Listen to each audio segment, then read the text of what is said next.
Maintenant, on va essayer de réviser et en même temps de parler de l'évaluation de votre travail sur les critères qu'on juge hein, votre documentation ou bien qu'on juge votre travail de mémoire de fin d'études. Alors, et bon, avant tout, comme révision, vous faites la différence hein, entre la théorie causale et le bon sens. Le bon sens, hein, c'est que quand on discute avec un étudiant, avant même d'aller sur le terrain, l'étudiant sait ce qu'il cherche. L'étudiant sait ce qu'il attend comme résultat. Ça, c'est le bon sens. Le bon sens, pour avoir ce bon sens, hein, il faut que euh, l'étudiant, déjà, a des capacités de comprendre l'ensemble de son travail, pour avoir le bon sens. Et puis, théorie causale, hein, c'est quand l'étudiant avance des théories, avance en base sa réflexion sur des théories. Le bon sens est basé sur des théories. Voilà. La différence entre les deux, ça permet d'aller voir comment ça se passe dans la littérature. Vous vous rappelez, sur une documentation, je vous ai déjà parlé comment on valide la littérature, ce qu'on appelle la validation de contenu. Pour valider votre revue de littérature, vous allez voir déjà à partir de votre problématique, les questions qui découlent de votre problématique, qui guident vos chapitres hein, ou bien vos sections. C'est sur cette base-là que vous allez euh, valider votre revue de littérature. C'est sur cette base-là. Ce sont les critères de validation de la revue de littérature. Alors, c'est ça. Ok. C'est comme ça. Mais à la fin de la littérature, vous allez faire émerger des hypothèses. Alors, quand on parle des hypothèses, il y a la notion de composante des hypothèses. Ce sont les variables. Variables explicatives et variables expliquées. Mais en réalité, on note variables dépendantes et variables indépendantes. On a deux types de variables. Variable indépendante, c'est la variable qui ne change pas, et la variable dépendante, c'est la variable qui change au fur et à mesure que la variable indépendante change. Mais la variable indépendante ne change jamais parce que même si la variable dépendante change, mais la variable indépendante ne change jamais. Voilà, c'est comme ça. Bon. Le classique, quand nous exige pour une approche hypothétique ou déductive, vous commencez déjà par un sujet, le titre du sujet. À partir du sujet, vous allez essayer de trouver un problème quelconque. Le problème, vous allez problématiser ce problème, c'est rien d'autre que votre problématique. À partir de votre problématique, vous allez sur le terrain. Mais avant de trouver le problème, il faut contextualiser le problème. Il faut contextualiser les problèmes, vous présenter des faits marquants, un ensemble d'informations, mais un ensemble de critères qui vous permet de voir qu'il y a un problème et par rapport à ce problème, il faut trouver une solution. Avant de penser à la solution, il faut problématiser le problème. Quand les étudiants écrivent problématique, déjà avant de la problématique, il faut identifier un problème. C'est dans la mise en contexte, c'est là qu'on identifie le. Bon, prenons le cas, on va prendre un cas d'usage. On constate qu'il y a un fort taux d'absentéisme dans les institutions publiques. Un fort taux d'absentéisme. Un fort taux d'absentéisme, les salariés ne sont jamais là, ou bien viennent une fois par semaine, ou bien deux fois par semaine. Là, un taux d'absentéisme élevé. Là, c'est le problème. On commence à décrire le problème. Vous dites, oui, il y a un fort taux d'absentéisme, mais qu'est-ce qui vous permet de dire ça?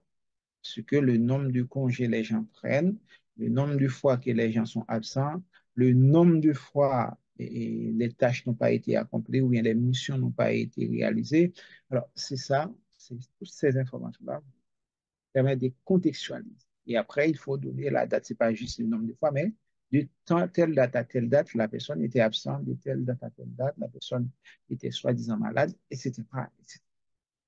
Et puis, bon, ça, vous commencez par problématiser euh, euh, les sujets. Une fois que vous terminez avec cette phase de problématisation, vous dites, vous arrivez à un moment où vous dites, ah bon, là, c'est assez, il y a trop d'absentéisme. Il faut poser une question générale qui vous permet de comprendre, bien de mesurer l'absentéisme. Si vous dites de comprendre, ça signifie que vous faites une étude qualitative. Si vous dites de mesurer, vous faites une étude quantitative. Alors, c'est dans ce sens-là, vous problématisez, vous formez une question, vous formulez une question. La formulation par rapport au taux d'absentéisme, ce serait comment peut-on lutter contre l'absentéisme dans les institutions publiques ou bien dans les administrations publiques? Vous voyez, comment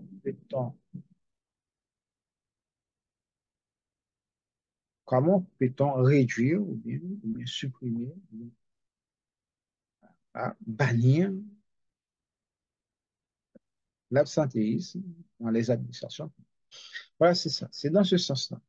Bon, je crois que je vais prendre les gens sur Zoom, mais avant tout, il y avait déjà une question qui arrive sur Webex. Alors, la question, est-ce que vous pouvez reprendre ouais, le bon sens et la théorie causale? Bon, la différence entre le bon sens bon, on va y revenir. Ne vous inquiétez pas, on va y revenir. Ok, bon, je regarde les questions probablement sur. Vous m'entendez pas? Alors, attendez, j'espère que vous m'entendez. Vous m'entendez, s'il vous plaît? J'espère que vous m'entendez.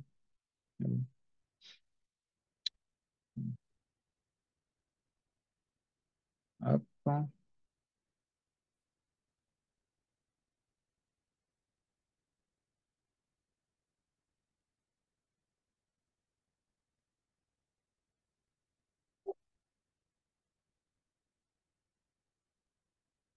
Bon, j'espère que vous m'entendez. Bon, je reprends parce que je vois que ça clignote. Ok, bon, je reprends. Oui, alors la question c'était par rapport à quelle différence oui, l'effet causal et ouais, l'effet causal et le bon sens. Différence entre l'effet causal et le bon sens. Bon, ok, on arrive à problématiser, à avoir une problématique et après la problématique, et on pose le sujet pour dire que voilà, pour répondre à cette question, nous allons procéder par un travail qui est organisé en deux parties. La première partie, c'est la revue de littérature, qui est composée de deux ou trois chapitres, et chaque chapitre est organisé en un ensemble de sections. Voilà. Premier chapitre, nous abordons telle ou telle information. Deuxième chapitre, telle ou telle information. Et à la fin de la revue de littérature, c'est, c'est là qu'on va faire émerger des hypothèses qu'on va tester sur les termes. Voilà, c'est dans ce sens-là. D'accord? C'est dans ce sens-là qu'on va procéder. Et puis, on fait ça, et puis ça marche à merveille. Bon, voilà, OK, c'est comme ça. Et quand on parle de différence entre théorie causale et le bon sens, là, c'est quand on va valider la revue de littérature. Pour valider la revue de littérature, vous allez trouver les auteurs de référence de votre revue de littérature pour voir à partir de la problématique, est-ce que vous avez pu répondre théoriquement à la question posée? C'est ça le problème. C'est ça l'idée. C'est essayer de voir comment vous avez pu répondre à la problématique de départ, bien à la question posée. Si vous avez répondu, vous faites une synthèse des réponses et c'est à partir de cette synthèse des réponses que vous allez faire émerger vos hypothèses. Voilà. On revient aux composantes d'une hypothèse. Une hypothèse est composée de deux parties qui sont les deux variables, variables dépendantes et variables indépendantes. Variables dépendantes, ça change au fur et à mesure qu'on change de variable indépendante, mais variable indépendante ne change jamais, même si on change la variable dépendante. Les constructions et les variables, c'est, quand on parle de constructions et variables, on parle des relations qui existent entre deux variables. Relation entre deux variables. Relation entre deux variables, c'est ça qui constitue une hypothèse. C'est la relation de la variable A sur la variable B. Par exemple, vous formulez une hypothèse, vous dites que euh, le niveau, le niveau de compétence des salariés de l'État ou bien des, oui, des salariés de l'État a un impact sur les services fournis. C'est ça. Le niveau de compétence a un impact sur les services fournis. Là, on a des variables. Le niveau de compétence est la variable indépendante et les services fournis est la variable dépendante. Au fur et à mesure, en quelque sorte, au fur et à mesure que le niveau de compétence est médiocre, c'est au fur et à mesure qu'on va trouver des services médiocres, mauvaise qualité. Au fur et à mesure que les compétences sont élevées, c'est au fur et à mesure qu'on va trouver des services de haute qualité. Ah, ben, ça, c'est en théorie. Mais après, il faut tester sur le terrain. Voilà, c'est dans ce sens-là. On parle de- Quand on parle de ces choses-là, c'est dans ce sens-là. OK, bon, voilà, ça c'est construction. Là, on parle de relation causale entre des variables. Par définition, une hypothèse, c'est une relation de cause à effet. C'est des variables. L'opérationnalisation, une fois qu'on termine la phase de formulation des hypothèses, il faut mettre en opération les hypothèses formulées. C'est ce qu'on appelle l'opérationnalisation. L'opérationnalisation n'est autre que la mise en opération de votre étude. Bon, comme vous avez formulé des hypothèses, on va baser sur les hypothèses. On va se baser sur des hypothèses. Là, dans cette phase-là, on utilise des outils comme le guide d'entretien ou bien le guide de discussion de groupe. Si vous faites un focus group, on appelle ça discussion de groupe. Ou bien questionnaire vous permet de sonder. Voilà, c'est dans ce sens-là. Avançons. Alors, il faut trouver toujours des mesures pour les variables. Ça, c'est important. Quand on parle de mesures, il faut trouver des outils de mesure. Des outils de mesure ou bien les outils de vérification ou les outils d'évaluation. Pour les études qualitatives et quantitatives. Pour l'étude quantitative, on utilise les questionnaires. Pour l'étude qualitative, on utilise soit un guide d'entretien ou bien un guide de discussion. Et à la fin, vous aurez une grille d'observation si vous faites toujours focus group ou bien vous faites auto-ethnographie. L'auto-ethnographie, c'est quand vous observez ce qui se passe autour de vous dans un environnement donné, vous faites l'ethnographie. C'est ça, parfois on ne trouve pas ça souvent, mais bon, c'est important si vous êtes dans le domaine du sciences sociales, des sciences sociales. Si vous êtes dans le domaine des sciences sociales, c'est là que vous allez appliquer la grille d'observation. Vous faites ethnographie. L'ethnographie, c'est l'étude d'observation. Dans ce cas-là, vous utilisez une grille d'observation. Mais par contre, si vous faites un focus group, vous utilisez un guide de discussion. C'est focus group. Alors, ce sont ces outils-là qui sont importants, hein. Soit les questionnaires pour l'étude quantitative, soit les guides d'entretien, guides d'observation ou guides de discussion pour l'étude qualitative. Stratégie méthodologique. Alors, Quand on parle de stratégie méthodologique, comment vous établissez votre protocole d'accès au terrain, c'est basé sur des études, hein, ou bien des expérimentations, ou bien des sondages. Voilà, des études, expérimentations, sondages. Ou bien vous faites un mélange des deux qui vous permet d'arriver à une étude de cas. Quand on mène des études de cas, soit vous pouvez travailler avec des données qualitatives ou bien des données quantitatives, ou bien vous menez quelques études, des rares études, et après, vous cherchez à trouver des résultats. Supposons que vous avez du mal à trouver des personnes à interviewer. Si vous faites l'approche qualitative, vous avez trouvé seulement trois personnes. Trois personnes, ce n'est pas suffisante.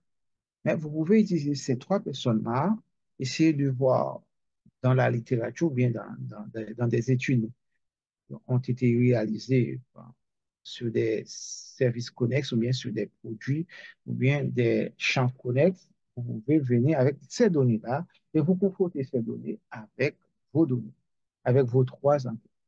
À ce moment-là, vous faites une étude de cas. Vous faites une étude.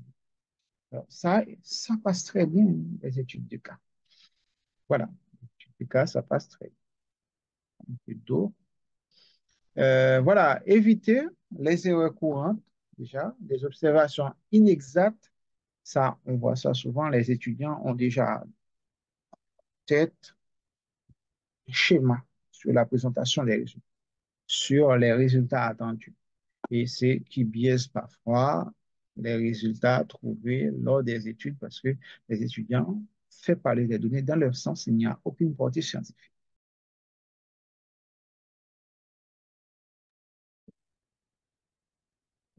OK. Voilà. Ce que je voulais dire là maintenant, je viens de boire un peu d'eau parce que j'ai la gorge sèche. OK. Évitez les erreurs courantes. Observation inexacte, ça veut dire que vous faites des observations euh, en fonction des biais que vous avez déjà en tête. Vous avez déjà une expérience parfois biaisée et cette expérience, vous pensez, c'est la science absolue. C'est la réponse absolue à tout.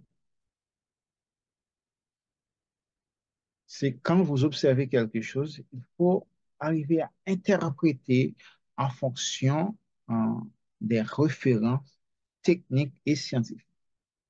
Si vous voyez que vous observez quelqu'un qui boit de l'alcool, fait que boire de l'alcool sans manger, déjà, il ne faut pas interpréter à vos manières ou bien à vos expériences personnelles. Il faut trouver dans la littérature qui avait déjà expliqué ça. Pourquoi il a travaillé sur les causes de consommation de l'alcool, même si la personne est âgée. Ça, c'est important. Il faut se questionner. Observation sélective et surgénéralisation. Bon, ça, on voit ça souvent, surtout quand l'étudiant cherche à surinterpréter les résultats. Surinterpréter les résultats. Surtout quand on réalise des études qualitatives, on a tendance à surinterpréter les résultats. On fait surgénéralisation. Ou bien, vous choisissez les critères qui vous correspondent, vous présentez comme résultat, et les résultats qui sont négatifs, vous laissez de côté. Mais non, même si c'est négatif, il faut les présenter. Même si vous voyez que les hypothèses ne sont pas validées, vous ne pouvez pas vérifier, il faut les présenter. Sinon, ça fait partie des erreurs les plus courantes. Ça, c'est pas important parce que ça n'a aucune portée scientifique. Des raisonnements illogiques. Ça, c'est votre. On vous demande toujours de construire un système logique, hein, ou bien des systèmes logiques, hein, pour vos arguments. Alors, c'est ça qu'on parle. Quand vous trouvez des résultats, il faut justifier vos résultats en fonction de quelque chose. Est-ce que ces résultats ont été trouvés par qui? Par tel ou tel auteur? Dans quelles conditions? C'est ça qu'on vous demande. Oui, ça a été trouvé par tel auteur, mais dans quelles conditions? C'est ça qu'on vous demande. On ne vous demande pas autre chose. Dire, oui, c'est vrai, ça a été trouvé, mais dans quelles conditions? OK, ça c'est important. Ça, c'est un raisonnement logique. Pareil, si on travaille sur l'adoption de l'intelligence artificielle, on ne va pas dire que oui, l'adoption de l'intelligence artificielle, c'est seulement les personnes qui utilisent, mais les personnes qui ont des moyens ou bien les personnes qui utilisent l'intelligence artificielle pour produire des connaissances. Mais non, c'est pas ça qui nous intéresse. Quand on dit l'adoption, il faut regarder sur les critères. Critères. Qui a travaillé sur l'adoption, il faut trouver les auteurs. On voit quelles sont les variables ou bien les conçus ou bien les concepts que la personne qui a travaillé pour la première fois avait mobilisés. Quelles sont ces variables-là? Alors, ce sont ces variables-là qui sont considérées comme votre système logique. À partir de ce système logique, vous pouvez argumenter les résultats. Alors, c'est dans ce sens-là. Autre chose, il faut toujours rappeler l'objectif de votre travail. Euh, L'objectif de votre travail, ça c'est toujours rappeler l'objectif de votre travail peut être explorer, décrire et expliquer. Euh, explorer, c'est plutôt pour les études qualitatives, hein, c'est l'exploration. Et en même temps, si c'est l'étude, si vous faites une approche interprétative, euh, vous cherchez à décrire un phénomène. Et enfin, vous expliquez à partir de certains pouvoirs explicatifs. Pour expliquer comment ça fonctionne, pour arriver à expliquer, il faut mener des études quantitatives. Voilà, ce sont ces trois types d'études que vous pouvez faire déjà. C'est explorer, faire des études qualitatives euh, et vous cherchez à vous partez vers l'inconnu, vous ne connaissez pas les tenants et les aboutissants. Cherchez à explorer. Décrire, hein, c'est ça, chercher ce qu'on fait, l'interprétation interprétative. Vous interprétez ce que vous voyez, c'est la description, et expliquer pour se baser sur des pouvoirs explicatifs, hein, notamment sur des études quantitatives. Bon, là, on a un exemple, on dit expliquer le pourquoi, déjà, par exemple, pourquoi certaines villes ont des taux de consommation de l'alcool plus élevés que d'autres. Pourquoi? Bon, ça c'était bon, on dit pour la France, on a dit, bon, c'est une ville. Quelle ville qu'on va voir? On voit les villes du Nord et les villes d'Occitanie, aussi quelque part en Marseille. Vous voyez pourquoi? Pourquoi c'est le Hauts-de-France qu'on appelle le Nord, et puis l'Occitanie, hein, des endroits comme Toulouse, compagnie, et puis à Marseille. On pose la question pourquoi? Ah, théoriquement, ils vont dire, ouais, au nord, il fait très froid. À cause de ça, les gens consomment beaucoup d'alcool. Et, et à Toulouse, en Occitanie, pourquoi? Parce que c'est là qu'il y a plus de vergers de vignes où il y a pas mal de fabriques de vin. Et à Marseille, là, on va trouver probablement des théories racistes pour dire que oui, à Marseille, il y a pas mal d'Arabes. C'est ça. Ouais, c'est ça, on peut trouver ces raisonnements de forfait. Mais par contre, euh, vous posez la question, vous allez sur le terrain, vous avez des données, et puis vous allez chercher, comprendre pourquoi. C'est pour cela il faut faire des croisements. Alors, description de votre méthodologie. Ça, une fois que vous terminez avec votre revue de littérature, vous passez dans l'approche méthodologique. Alors, oui, vous avez formulé des hypothèses et vous allez les tester. À partir de l'approche méthodologique, il faut identifier les variables dépendantes et puis il faut adopter une approche. Euh, Parmi les approches que vous connaissez déjà, c'est qualitative, quantitative et après, mix, c'est- que vous pouvez utiliser, c'est un mélange des deux ou bien des approches combinées ou études de cas. Étude de cas, c'est une approche combinée. On met plusieurs approches en même temps pour qu'on puisse arriver à l'étude de cas. L'étude de cas, ça c'est beaucoup plus en sociologie, on utilise l'étude de cas. Euh, le droit aussi. Le droit utilise un type de cas. Après le droit, en philosophie, ça arrive, on utilise une étude de cas. Voilà. C'est comme ça. Ce qu'on appelle généralement des mémoires de laboratoire, bien mémoire de bibliothèque.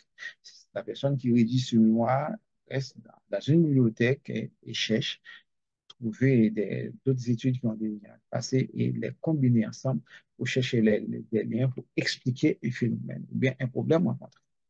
Et ça encore, quand on fait ça, ça demande de prendre de la hauteur. Il faut que la personne qui, l'étudiant, a la capacité de prendre du recul par rapport au sujet. Alors, et puis, quelles sont les données que vous allez mobiliser ou bien quelles sont les données que vous aurez besoin?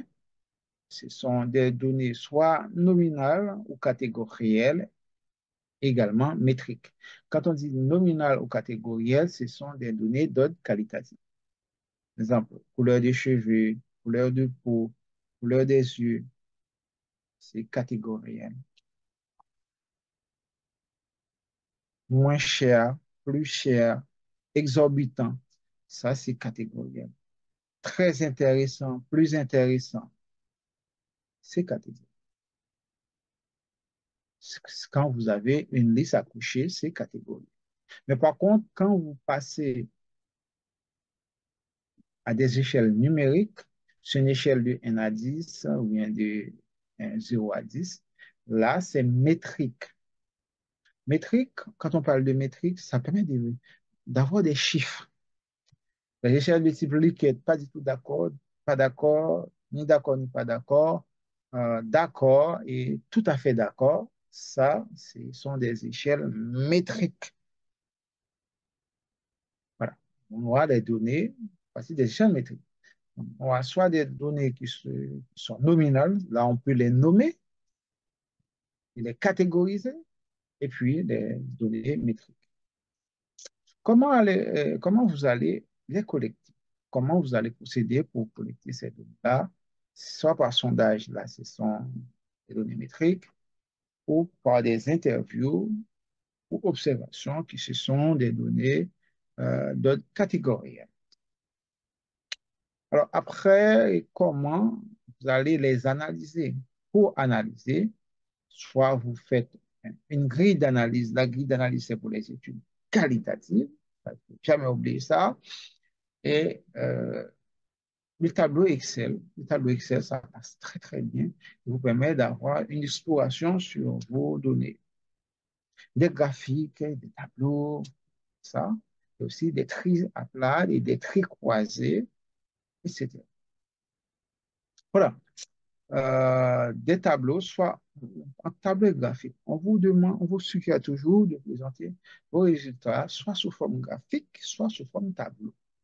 Il ne faut pas mélanger tout. On peut commencer avec un tableau qui permet de comprendre votre échantillon, votre échantillon. Là, il n'y a pas de problème. Et après, on peut enchaîner avec des graphiques.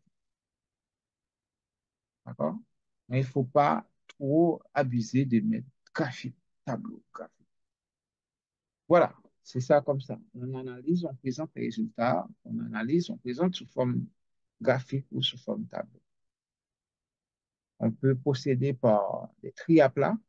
Tri à plat, c'est quand on explore la base de données, on explore l'enquête. Ça, c'est beaucoup plus tri à plat. Et tri croisé, c'est seulement pour les études quantitatives. Ce n'est pas pour l'étude qualitative, c'est seulement pour les études quantitatives. Il ne faut jamais oublier ça. Après, oui, bah, pour les tricoisés, pareil, seulement pour les études quantitatives. Tricoisé, c'est quand on croise une variable sur une autre. On voit quel effet telle variable exerce sur une autre variable. C'est ça. Et si c'est positif et significatif, ça signifie que votre hypothèse est valide. C'est pour cela que je demande souvent aux étudiants à la fin de la littérature, essayez de nous présenter un modèle conceptuel. Le modèle conceptuel, vous avez un ensemble de variables, vous allez regarder quelle variable qui exerce un effet sur le variable. C'est ça qu'on demande de faire.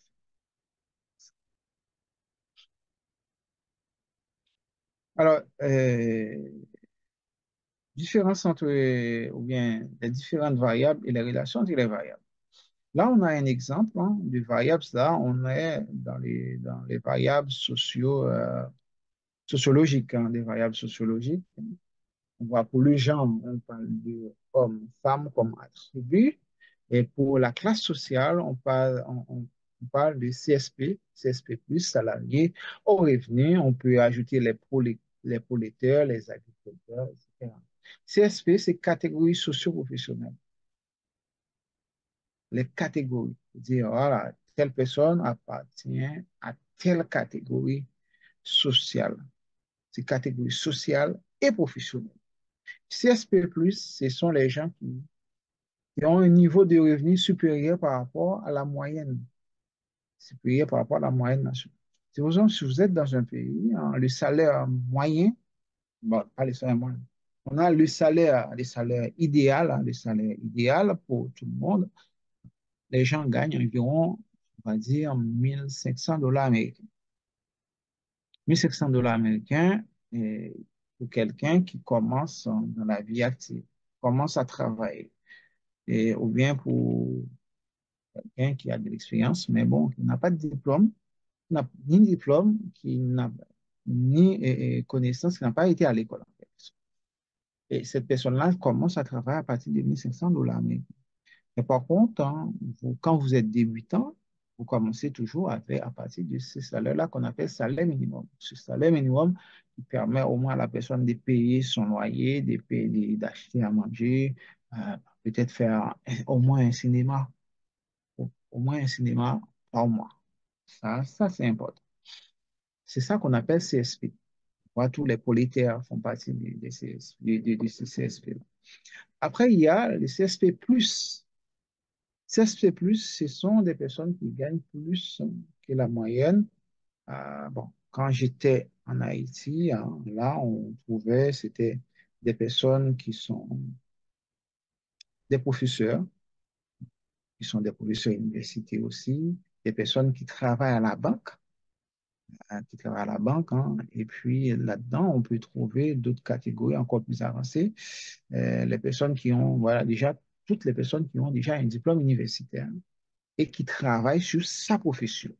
C'est pas juste on a les diplômes universitaires, on va faire tout et n'importe quoi. Non, on a les diplômes et on commence à travailler sur sa profession. C'est là, on parle des CSP+.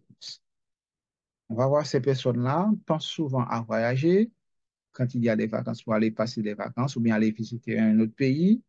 Eh bien, ces personnes-là vont souvent aller au restaurant avec leurs amis, leurs familles. Ça passe très, très bien. Et ces personnes-là pensent partir souvent, aller à la plage hein, en famille. Seulement en famille, pas avec les amis qui vont faire du bruit dans leur tête. Ça peut arriver un ami proche, mais plutôt comme ça. Ça, c'est CSP+. Et là-dedans, on trouve à l'époque les journalistes.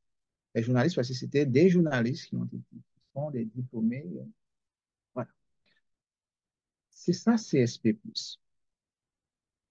Ça, c'est une catégorie supérieure. Et si on regarde dans cette catégorie, le plus souvent, c'est dans cette catégorie des personnes qui passent l'ascenseur social, ou bien l'escalier social, et passer à un certain niveau, qui vont arriver plus loin. On va voir, ces personnes-là sont des négociants qui exportent des produits hein, ou bien qui importent des produits dans le pays. C'est comme ça. C'est CSP+. Alors, CSP+, c'est un langage français et puis le monde francophone l'adopte aussi. Je profite de donner l'explication pour les gens qui ne sont pas du domaine de la gestion au sens large. Des sciences de gestion. Je parle des sciences de gestion comme le marketing, la communication, euh, euh, marketing, communication, le management, hein, l'entrepreneuriat. C'est dans ou bien la stratégie aussi, stratégie des organisations. Ce sont ces branches-là qui applique tout le temps la notion CSP, c'est aussi l'économie. Voilà. Après, on parle de haut revenu, bas revenu, ça encore, c'est que quand on voit dans certains pays, par exemple, on prend l'exemple en France, maintenant, on parle plus de trois classes. Là-bas, c'est trois classes. La classe des prolétaires, la classe moyenne et puis aussi la classe des riches. C'était trois classes. Et maintenant, on a plus cette classe moyenne qui était vraiment au milieu. On a deux classes. On a classe de haut revenu et la classe de bas revenu. Classe de haut revenu, ce sont les gens qui gagnent environ 4 000 € en France par mois, 4 000 € par mois. Et classe de bas revenu, c'est des gens qui gagnent du SMIC à moins. Voilà. Du SMIC à moins, hein. Le SMIC, je crois, c'est 1 300 €. Ces gens-là gagnent 1 300, 1 200, 1000, parfois 400, 500 € par mois. Et ces gens-là ne peuvent pas subvenir à leurs besoins. C'est pour cela qu'on parle toujours de deux catégories, c'est haut revenu et bas revenu. Et après, il y a une autre catégorie, plus ou moins secteur, qu'on appelle la classe bourgeoise. Et cette classe bourgeoise qui était un peu arrêtée de la politique, on les rencontre partout dans le monde. Partout dans le monde, ils sont aussi dans la politique. Alors, c'est comme ça. C'est spécifique. Oui, après, il faut aller plus loin. Il faut décrire votre échantillon, une description théorique des relations entre les différentes variables. Il faut décrire de manière théorique quelle relation. Quand on dit telle variable exerce un effet sur telle variable, il faut voir dans quel sens. Voir dans quel sens.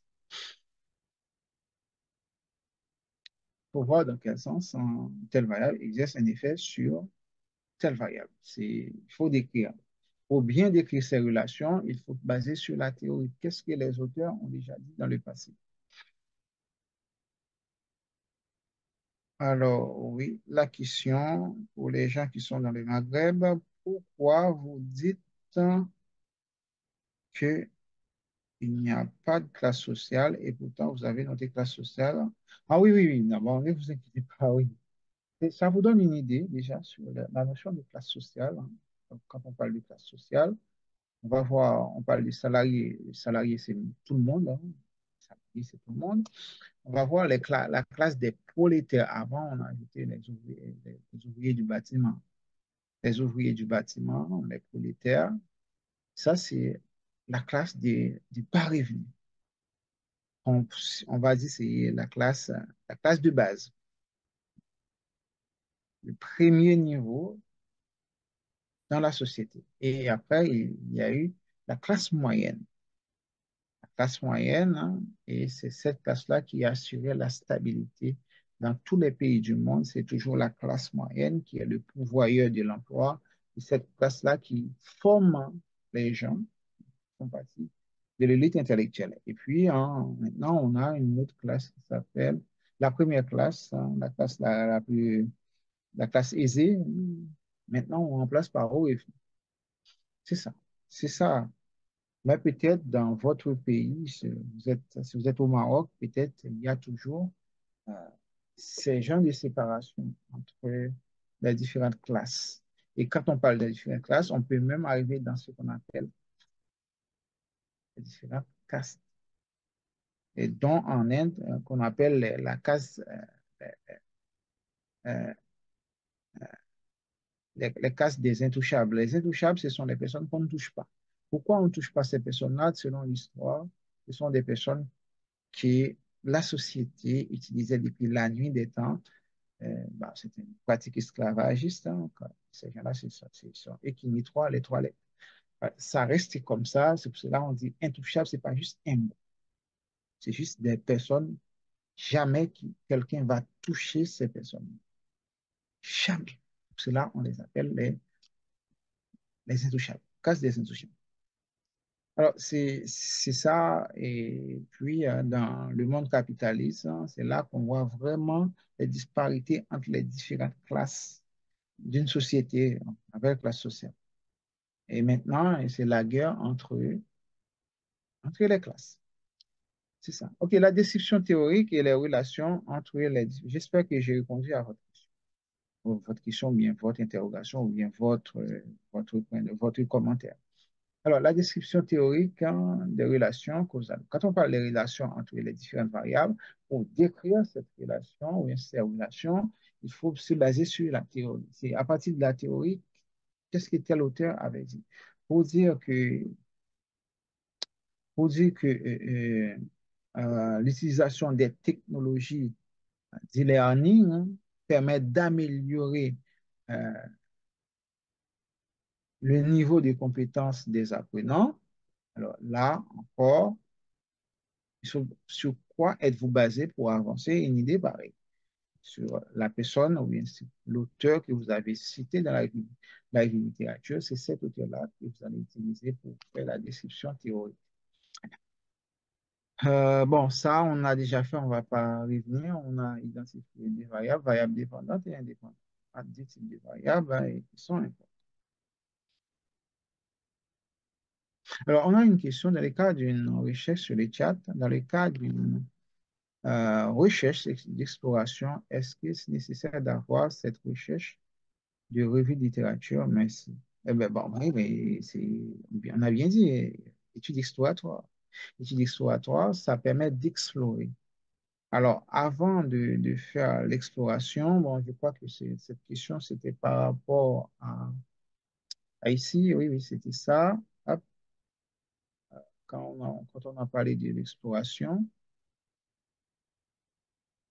euh, exploratoire, hein, déjà. Bon, là, on parle de l'inconnu. C'est ça. Quand on parle d'exploration, vous cherchez à comprendre déjà. Vous savez, à comprendre. Alors là, est-ce que vous parlez des théories ancrées? Théories ancrées, c'est que vous faites l'exploration en même temps, vous observez et en même temps vous approchez avec des notions théoriques. En même temps, vous observez, vous découvrez ce que vous voyez, vous cherchez à expliquer si c'est dans ce sens-là. Mais par contre, si vous faites l'exploration classique, c'est à partir de, de la littérature. Vous formulez des hypothèses, vous avez des hypothèses, vous allez explorer sur le terrain. Explorer, c'est vous faites des entretiens. Les entretiens que vous menez, les résultats sont considérés comme exploratoires. Quand on dit exploration, c'est surtout quand on travaille sur des sujets totalement innovants. Tous les étudiants que je rencontre qui travaillent sur l'intelligence artificielle, de nos jours, je demande à l'étudiant de procéder par une approche qualitative parce que ça permet de comprendre. Bien que moi, je suis du monde de l'ingénieur, c'est vrai, je suis plus à l'aise avec les études quantitatives, mais l'étude qualitative, je vois ça à une autre portée. Oui, oui, oui. Il faut toujours une revue de littérature. Par contre, c'est l'approche qui est différente. L'approche est terrain qui est différente. L'approche, avant d'aller sur le terrain, on utilise une approche méthodologique hypothético-déductive. C'est hypothético-déductif, ça signifie qu'on a terminé avec la littérature, on fait émerger des hypothèses et on va tester les hypothèses. C'est dans ce sens-là. D'accord? Il faut toujours, si je reprends votre question, même si c'est pour une étude exploratoire, il faut toujours travailler une revue de littérature. Voilà. La revue de littérature, c'est à part, et après la revue de littérature, une note avec le thème. Ça, on avait déjà plusieurs fois dit et redit. Alors, bon, ça, c'est toujours des questions que bateau, les trois étapes clés dans la production de connaissances en partie de votre mémoire. Il y a l'étape théorique, hein, l'étape mise en opération et l'étape observation. Bon, l'étape théorique, c'est quand vous commencez à rédiger votre livre de littérature. C'est l'étape théorique. Vous rédigez euh, votre livre de littérature. Et à la fin de la littérature, vous formulez des hypothèses que vous allez soit tester, soit mesurer. C'est ça. Et ça, c'est l'étape en théorie. Et puis, il y a la mise en opération. Mise en opération, c'est là que vous allez passer à la mise en opération de votre guide d'entretien ou votre questionnaire. Ça permet de procéder, de penser à la collecte des données. C'est l'étape d'observation. Observation, c'est collecte des données. Mise en opération, c'est créer un outil à partir de votre mémoire, un outil soit guide d'entretien ou bien un questionnaire. Étape théorique, c'est là que vous formulez les hypothèses. D'accord? Alors, des types de raisonnement, en parlant des raisonnements, dans un mémoire, on fait deux types de raisonnement. Il y a déductif et inductif.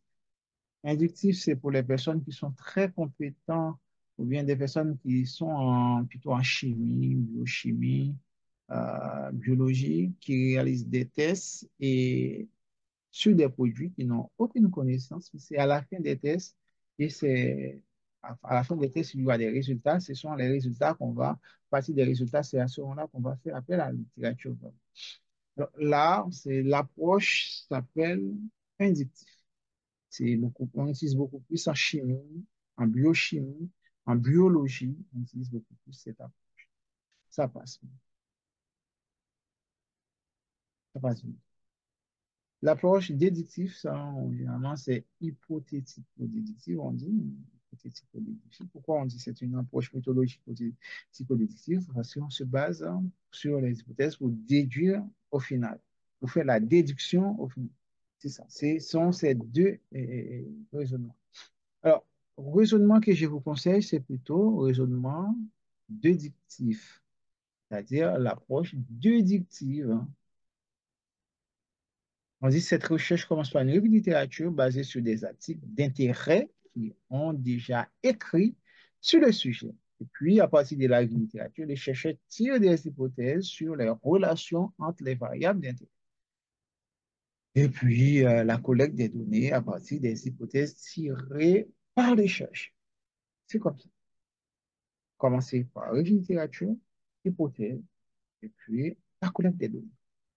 Contrairement à l'approche cognitive, vous partez de l'inconnu, vous n'avez aucune théorie, c'est seulement, vous pouvez avoir des questions en tête ou bien des hypothèses en tête. C'est ça. Et vous allez collecter des données, c'est à partir des données, c'est là quand vous allez commencer à rédiger, c'est là que vous allez faire appel à la notion théorique. Ça, c'est important. On dit cette approche qu'on appelle l'approche inductive, connue sur le nom de la théorie ancrée que je vous ai dit, parlé. La théorie ancrée.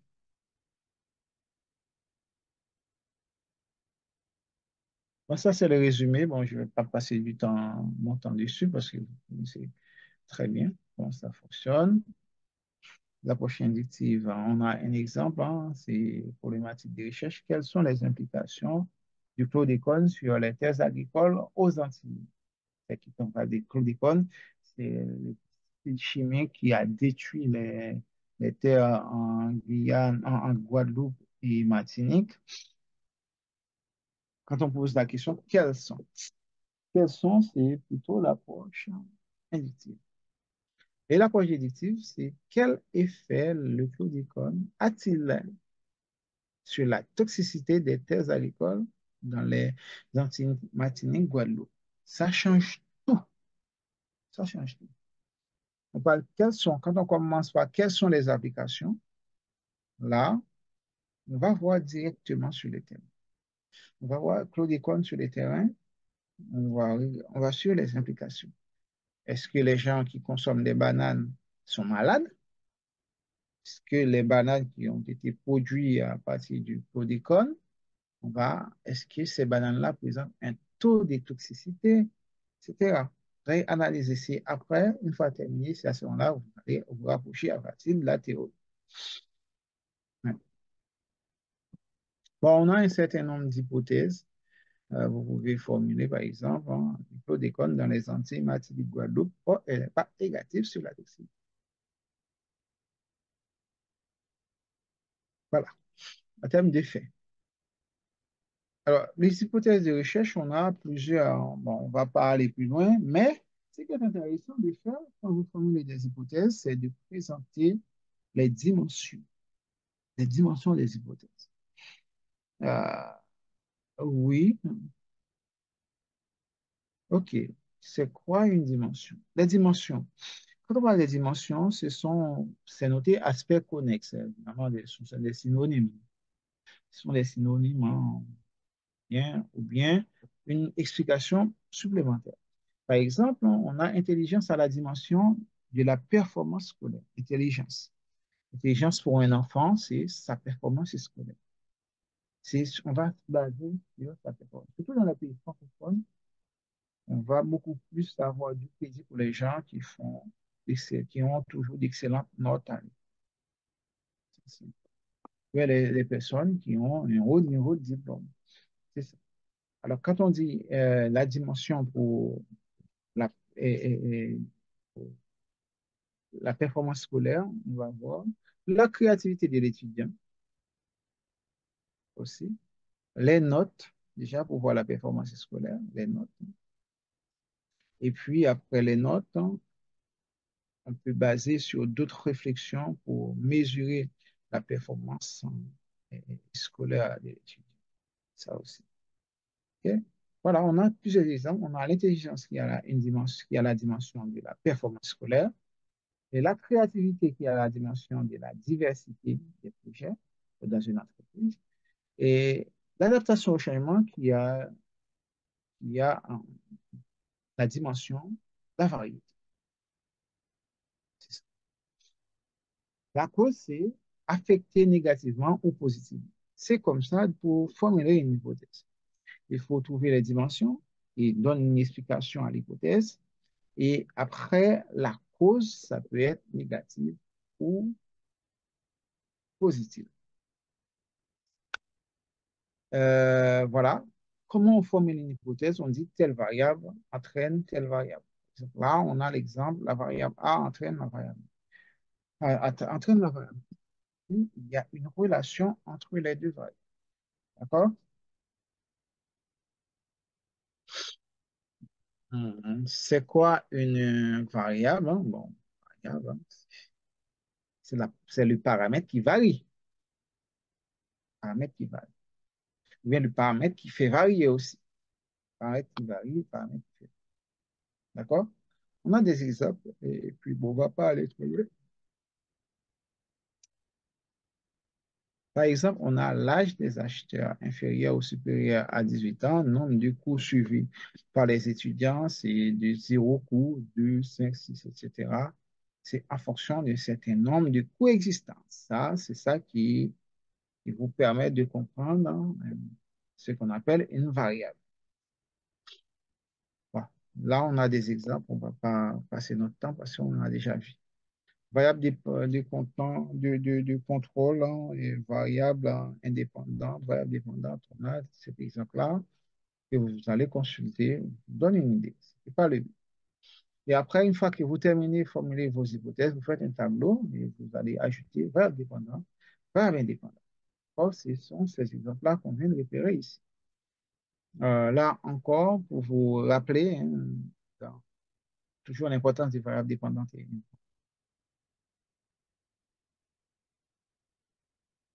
tout ça qu'on va essayer de mettre en exergue. Bon, là, c'est pareil qu'on avait dit A entraîne B, c'est l'exemple. Ça, vous pouvez le faire. Variable dépendante et indépendante. Indépendante, on sait, c'est la variable qui ne varie pas. Bon, c'est toujours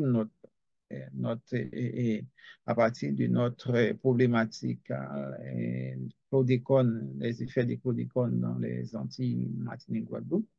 Là, on a une hypothèse. Les chlordécone, hein, dans les Antilles, Martinique, Guadeloupe ont un impact négatif sur la toxicité des terres agricoles, hein, qui empoisonnent les terres en quelque sorte. Et là, on va voir comme variable indépendante insecticide chimique, pesticide chimique ou insecticide chimique. Toxique, insecticide toxique. On a ces trois-là qui sont des dimensions en même temps, si on veut. Mais bon, on va regarder pesticides chimiques parce que c'est ça qui était utilisé, c'est plutôt les pesticides chimiques. D'accord? Alors, c'est ça. Et puis, les variables qui dépendent, ce sont les résidus dans les plantes. Au fur et à mesure qu'on augmente la dose, c'est au fur et à mesure qu'il va y avoir des résidus dans les aliments. D'accord? Au fur et à mesure. Explication pour les hypothèses. Le problème, bon, les problèmes de santé publique, on dit la variable liée sont des hypothèses alternatives possibles. Ça, il faut toujours penser. Les hypothèses sont parfois alternatives. Quand on dit les variables liées sont toutes des hypothèses alternatives possibles, euh, il y a seulement la notion d'hypothèse nulle qu'on n'a jamais mentionnée. L'hypothèse nulle, c'est l'hypothèse qui prend le sens inverse. Par exemple, on vous dit, c'est quelqu'un qui formule une hypothèse avec le chlordécone, qui va dire, le chlordécone dans les Antilles, Martinique, Guadeloupe, on a un impact négatif sur la toxicité des terres agricoles. Au lieu de ça, on va dire que les chlordécone dans les Antilles, Martinique, Guadeloupe ont un impact positif. Voilà. Ça, c'est l'hypothèse nulle. Parce que l'hypothèse nulle parle d'une variation contradictoire qui n'existait pas.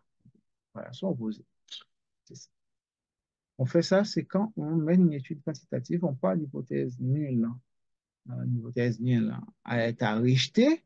Une fois c'est rejeté, il faut passer par des hypothèses alternatives. C'est ça qu'on fait là. Toutes ces hypothèses qu'on présente, ce sont des hypothèses alternatives. Alors, pour terminer votre travail sur la révision, on a déjà le thème de recherche, le grand thème général, du thème découle le sujet et du sujet découle la problématique, hein, et aussi, sans oublier les mots-clés. C'est important. Après la problématique, on parle de la règle de littérature et à la fin de la règle de littérature, on fait émerger des hypothèses.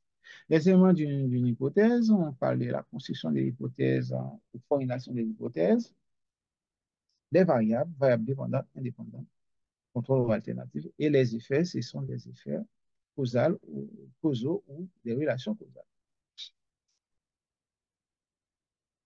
Alors là, on continue déjà. On dit, après les hypothèses, il faut passer à la conception de la recherche. Pour la conception ou l'opérationnalisation de la recherche, on commence par parler de l'approche méthodologique.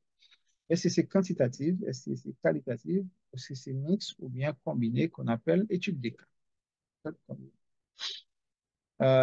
Voilà, on a les causes déterminantes, hein, quand on fait la comparaison, déjà, différence entre deux groupes étudiés. Après, on teste la corrélation, c'est détection des relations qui existent entre eux. Euh, et puis, hein, on peut faire des études approfondies, hein, ça permet de faire l'interprétativité. Ça, c'est important. Alors, manipulation des variables, ce sont basées sur expérience et plusieurs expérimentations. Recueillir ou collecter les données, hein, sur les variables existantes, hein. Ça, si ce sont des variables qui existent déjà, ça permet de continuer l'étude. C'est toujours l'étude quantitative. Et continuer l'étude, ou bien vous pouvez avoir des interviews que vous allez confronter avec les résultats qui ont été déjà publiés. Voilà, c'est dans ce sens.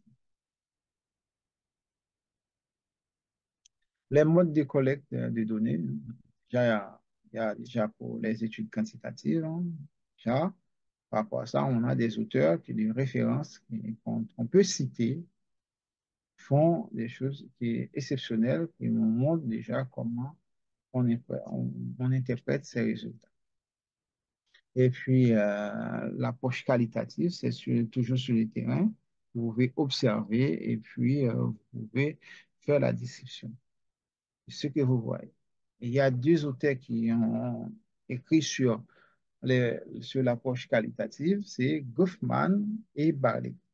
Ces deux-là qui vous expliquent comment utiliser et comment vous mener les études qualitatives, hein, sur quelle base qu'il faut mener.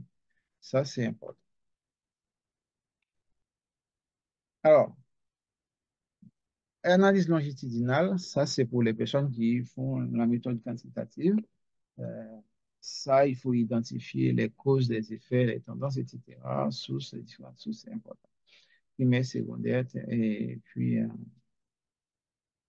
les critiques internes, c'est important. Et puis, une étude de cas approfondie, ça, c'est l'étude combinée, on a tout. Et au final, le problème, on a toujours souvent du mal à vérifier les hypothèses. Mais c'est important. Et moi, personnellement, quand j'étais en master, j'avais utilisé la méthode combinée. Et j'avais trouvé des résultats intéressants. Bon, maintenant, passons à l'étude quantitative, ça, comment on travaille et on fait des observations en direct, semi-direct. Euh, voilà, ça c'est important. Et puis, l'analyse des données, ça se passe à partir d'une grille d'analyse hein, pour l'étude qualitative. Pour l'étude quantitative, on va faire des tris, apply, choisir. Pour les recherches documentaires, on va faire une grille d'analyse thématique. Ça aussi, ça, c'est important.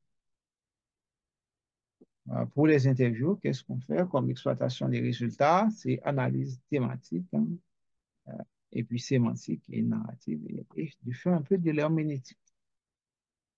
Voilà, l'herméneutique, bon, c'est la première fois que je parle de ça, et puis il y a aussi la réflexivité aussi qui vous aide dans ce cas de figure. Bon, en gros, une fois qu'on termine, maintenant on passe au rapport final. Le rapport final, la qualité sur la structure du document, style d'écriture, la clarté et la cohérence et l'exactitude des références bibliographiques. Il ne faut pas mentir. Maintenant, je sais, avec l'intelligence artificielle, les étudiants passent sur un réseau d'intelligence artificielle, on tape et puis tout sort. Mais non, c'est pas ça qu'on veut. On veut aller encore plus loin. D'accord? Quand on trouve des références, on vérifie après. Ça, c'est important. Voilà, la structure du document. Est-ce que c'est deux parties? Est-ce que c'est trois parties? Dépendamment de votre institution. Il y a certaines institutions, c'est quatre parties. On commence par une première partie qui c'est l'étude sectorielle, le secteur qui concerne votre mémoire. Par exemple, quelqu'un qui travaille sur le diabète, ça, c'est la santé. Il faut explorer ce secteur-là, le secteur de la santé, dans le pays concerné, les nombres de médecins, déjà, les nombres d'infirmières, les nombres d'auxiliaires, etc. Le nombre d'aides-soignantes aussi, il faut les ajouter énormément d'informations. Ça démange. Après, il y a une deuxième partie, c'est là que vous parlez de la revue de littérature. Vous faites la revue de ces écoles-là. Après la revue de littérature, il y a toujours une autre étude. C'est pour aller sur les terrains, rechercher, faire des enquêtes, etc. Mais à la fin, il y a une dernière. C'est là qu'on va faire la mise en application ou bien des recommandations. Et sous ces recommandations-là, vous prenez du temps et vous faites un travail. C'est la quatrième partie. Le plus souvent, c'est quatrième, troisième, même, troisième partie, non, quatrième partie. Première partie, c'est l'étude sectorielle. Deuxième partie, c'est l'approche méthodologique terrain. Et troisième partie, c'est l'approche méthodologique terrain. Et quatrième partie, ce sont les recommandations à partir des résultats trouvés. Et comme ça, vous mettez en place un plan d'action. C'est comme ça. D'accord? Alors, pour la bibliographie, on a les trois normes. On a ISO, AFNOR, on a MLA, on a APA. APA qui est beaucoup plus conseillé. La norme APA. Alors, structure simple, hein, il va y avoir sujet, motivation, sujet, question de recherche, revue de littérature, méthodologie choisie, présentation, analyse et décision des résultats, conclusion et perspective. Ça, c'est modèle simple. Et après, il y a d'autres modèles encore plus avancés. Il faut tenir compte de ça. Et voilà. Après, autre chose qu'on vous a mis en garde, c'est la structure de votre mémoire peut-être évoluer au cours de vos travaux de recherche. Ça, c'est important. Peut-être quelqu'un va lire, ou bien un professeur va lire votre travail, ou bien votre professeur ou votre tuteur va vous dire, attention, ça ne correspond pas du tout. Il faut soit supprimer ou bien remplacer par quelque chose. Alors, ça, c'est important. Il faut tenir compte de ça, ce n'est pas figé. Alors, bon, quels sont les critères d'évaluation de mémoire globale? C'est qualité de son écriture, s'il n'y a pas faute, s'il n'y a pas un langage familier. Par exemple, aujourd'hui, j'ai assisté à une souffrance d'une étudiante qui a écrit Opal. propal, à la rédaction du propal. Ça, en langage familier, on l'utilise, mais pas dans le mémoire. Dans ce mémoire, on parle. C'est d'offre, proposition d'offre quelconque. Définition des problèmes, principes, concepts, méthodologie et qualité des données, etc. Ça, c'est à partir de toutes ces informations que vous pouvez baser pour justifier votre identification ou bien valider votre mémoire. C'est ça. Et la soutenance, ouais, bon, ça c'est important. Pour la soutenance, hein, vous pouvez prendre entre 17 et 21 minutes. La soutenance, bon, je parle pour le monde francophone. La soutenance, c'est 20 minutes de présentation sur un document qui fait parfois 150 pages, 200 pages. Vous avez seulement 20 minutes de présentation. Ne vous inquiétez pas, les 20 minutes, c'est même pour les personnes qui font leur doctorat, qui présentent leur doctorat, c'est toujours 20 minutes, 20 minutes, 20 minutes. Voilà. Euh, et puis, de donner une touche personnelle, ça montre votre capacité en tant que professionnel, comment vous pouvez répondre par rapport aux attentes du jury ou bien par rapport aux attentes du marché. Quand on dit 17 à 21 minutes, vous pouvez prendre 17 minutes, c'est 17, et après, vous pouvez aller jusqu'à 21. Voilà, c'est plus 3, bon, on dit plus 3, moins 3, mais c'est-à-dire on peut aller jusqu'à 23. Oui, c'est jusqu'à 23 minutes. Mais on va vous prévenir quand même. C'est pour cela, il faut toujours présenter votre mémoire à face des personnes que vous connaissez. Et quand vous faites ce travail, ça vous permet déjà d'être habitué avec les notions que vous abordez dans le cadre de votre travail. Voilà, c'est ça. La gestion du temps, c'est primordial. Et aussi, il faut toujours répondre aux questions du jury à la fin. Ne cherche pas à baratiner le jury. Bon, en gros, c'est tout qu'on devrait voir. C'est juste pour vous reconnecter. Voilà, il nous reste environ 15 minutes à passer ensemble. Si vous avez des questions, je suis là pour vous écouter, pour écouter vos questions. Et après, bon, on ferme, hein. Déjà, peut-être dès demain ou après-demain, Émilie, vous enverrez le lien pour qu'on puisse rester en contact, hein, pour discuter sur vos mémoires, vous parler de vos sujets, ce que vous rencontrez, les problèmes que vous rencontrez. Comme ça, on peut faire par des messages vocaux, hein, et puis on peut échanger. D'accord? Alors, Britney Dorival, Monsieur Labossière, on pourrait que la partie des recommandations ne s'applique que pour la recherche appliquée. Mémoire, c'est une recherche fondamentale. Bon, on peut écouter tout type de choses. Un mémoire, c'est un peu osé de dire un mémoire, c'est une recherche fondamentale. Quand une recherche fondamentale, c'est quand on travaille sur une théorie pour inventer quelque chose. Prenons le cas de Nikola Tesla. Nikola Tesla, qui c'est l'un des premiers chercheurs qui avait exercé l'activité de recherche fondamentale dans son laboratoire privé où il avait développé un moteur extraordinaire, le moteur quantique. Il a développé le moteur quantique qui n'a jamais vu le jour parce que ce moteur-là permet de transformer des de faible quantité d'énergie et de multiplier le résultat par puissance 20. Alors, c'est ça. Bon, il n'a pas de la chance parce qu'il était aux États-Unis. Bon, voilà, c'est ça. Alors, ce que je voulais vous dire par là, c'est que quand on parle de recherche fondamentale, on mène vraiment de la recherche, on est dans la recherche. Les résultats trouvés sont réplicables.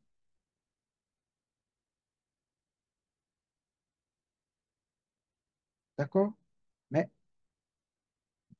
supposons que quand vous dites recommandation, il ne faut pas, bon, quand vous dites, on vous a conseillé qu'il n'y a pas de recommandation pour une recherche fondamentale, c'est plus les recherches appliquées. Quand vous dites recherche appliquée, c'est recherche qu'on mène le plus souvent dans les industries, les entreprises. Pour les entreprises, c'est appliqué. Mais les recherches réalisées dans les laboratoires de recherche sont des recherches fondamentales, mais pour qui on mène ces recherches? Pour qui? Pour qui, c'est ça la question qu'il faut poser. Pour qui est-ce que c'est pour nous? Je ne suis pas sûr. Si c'est pour nous, ça n'a aucun sens. Quand on mène des recherches, c'est pour répondre aux besoins quelconques. C'est vrai, on veut explorer, hein, on veut explorer, on reste au laboratoire, on explore, mais on trouve des résultats. Qu'est-ce qu'on fait? On garde ces résultats pour nous, on partage ça entre chercheurs, oui, on dit félicitations, voilà, ça passe très bien, mais non, c'est pas ça. Vous menez des activités de recherche, vous trouvez des réponses, mais il faut voir dans votre secteur comment vous pouvez l'appliquer. Vous pouvez faire des recommandations. Ce n'est pas juste des recommandations pour des recommandations, ce sont des recommandations qui se basent sur des faits. C'est ça qui fait la différence.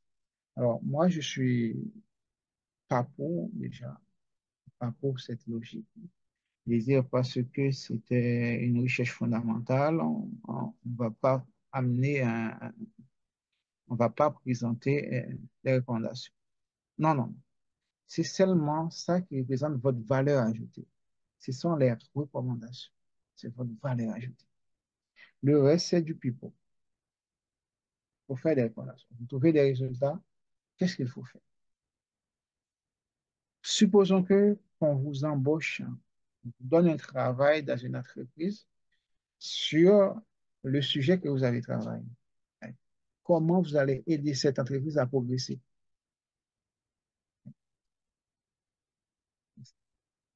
Voilà. C'est comme ça, il faut qu'il y ait toujours une coordination. Quand vous dites recherche appliquée, parfois, les gens, ils emploient un peu de manière abusive quand on dit recherche pour certaines personnes. C'est quand on parle de recherche appliquée, c'est ce qui se passe dans les entreprises ou bien ceux qui sont, les personnes qui sont en centre de gestion, euh, gestion, comptabilité, ils travaillent sur un projet.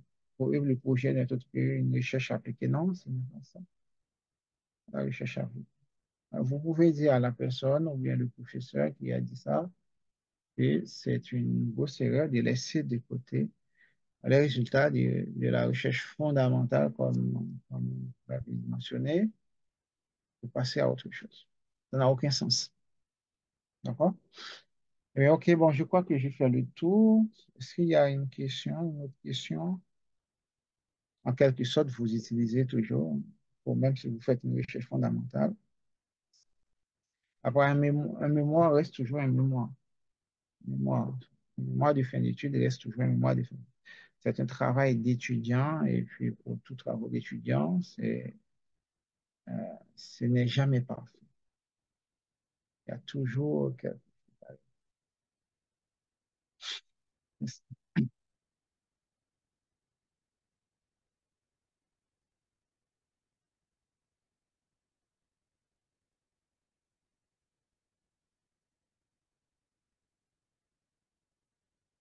Les résultats se présentent sous format d'article. Je ne comprends pas. Je suis en train de chercher à comprendre quand vous dites format d'article. Moi, vous pouvez parler, comme ça, vous m'expliquez peut-être à vive voix, comme ça, peut-être je pourrais vous répondre. Quand vous dites, Vous me recevez, professeur. oui, oui, je vous écoute. Ma connexion est un peu instable, c'est pourquoi je ne voulais pas prendre la parole. Oui, D'accord. là où je suis, l'université nous a exigé de publier les articles. Donc, pour publier les articles, on va présenter les résultats du projet, donc de la recherche en forme d'article. Donc, on Ouais, va faire comme si c'était un article oui, oui, en se basant sur les résultats trouvés. d'accord. Alors, pour ces résultats-là, bon, OK, ce sont des articles, vous rédigez des articles. Je comprends mieux. Oui, c'est ça. C'est dans la conclusion, là que vous allez ajouter l'implication de votre travail. C'est une recherche, il faut présenter l'implication. Dans ce cas, ce sera dans la conclusion Et de comment vous l'article. allez, ouais, oui, quelle contribution ça apporte. Ça qu'on appelle recommandation. Recommandation, l'implication de votre travail. On va voir l'implication sociétale et l'implication professionnelle. D'accord? Ça, c'est important. Quel que soit l'article que vous voyez, essayez de voir où se trouve l'implication ou bien recommandation ou préconisation. C'est toujours à la fin. Si vous ne voyez pas, c'est peut-être c'est un article qui a été publié par copinage. Ah, donc, Alors, c'est dans cette même partie-là qu'on peut également parler des limites de l'étude. les limites, c'est juste à la fin. Ah, OK. Vous D'accord, présentez merci. et des limites découlent des ouvertures. D'accord? D'accord, Vous merci. présentez les limites et après, des limites découlent des ouvertures. Alors, c'est comme ça. Il ne faut pas seulement dire, c'est pour l'approche, c'est seulement pour les recherches. Alors, vous dites, dans ce cas, quelles seront les finalités des recommandations? Alors, les recommandations, c'est pour guider. C'est pour guider euh, les personnes qui auront à accéder à votre mémoire. C'est ça, c'est le rôle des recommandations. C'est pour guider votre travail. Ça peut être des recommandations académiques. Recommandations académiques, hein, c'est quand il y a des lacunes académiques, il y a des lacunes académiques dans votre secteur, ou bien dans votre domaine. Alors, votre étude a pu utiliser des théories que les gens ont l'habitude de n'ont pas l'habitude d'utiliser, c'est à ce moment-là, ça, c'est une contribution, ça, c'est une recommandation. Vous recommandez pour ces gens d'études de mobiliser telle ou telle théorie. Ouais. Là, c'est une première recommandation qui est importante. Ça, la finalité, c'est conseiller les gens. La finalité des recommandations, c'est conseiller les experts, les professionnels ou bien le monde académique qui touche à votre sujet. Oui, c'est dans ce sens-là. Et comment les mieux conseiller? Parce que c'est toute étude, hein, quand vous menez des études, c'est pour prendre des décisions après, à la fin. Qu'est-ce qu'il faut faire? Parce que vous voyez souvent quand on est dans les conférences, une fois qu'on termine de présenter, si on présente par recommandation, ils vont vous dire, so what? D'accord, c'est ça que vous avez dit, trouvé, c'est bien maintenant. Maintenant, qu'est-ce qu'il faut faire? C'est ça. C'est là, il faut faire des recommandations, il faut recommander. D'accord? Il faut toujours recommander. Alors, si vous trouvez ça dans un livre que c'est pas possible, ah, bon, là, peut-être cet auteur-là a eu un souci. Ou bien cet auteur-là a quelques lacunes, hein. C'est ça, on va dire, quelques lacunes. Cet auteur-là ou bien ce professeur-là, euh, peut-être n'a pas assez lu. Parce que il faut lire. Il faut lire autant. Quand on prépare un cours, il faut lire et lire et relire. Et quand on lit, on relit et ça permet de mettre la chose dans la tête. On sait de quoi on parle. C'est dans ce sens. À quoi sert les recommandations? Les recommandations sont là pour guider le lecteur, pour donner pour donner la marche à suivre par rapport aux résultats trouvés. On ne mène pas des études pour trouver des résultats. Après ça, on met dans un tiroir, on dit c'est bon. Non, on trouve des résultats, on fait des recommandations par rapport à ces résultats parce qu'on a commencé par un problème. On a pas à identifier un problème.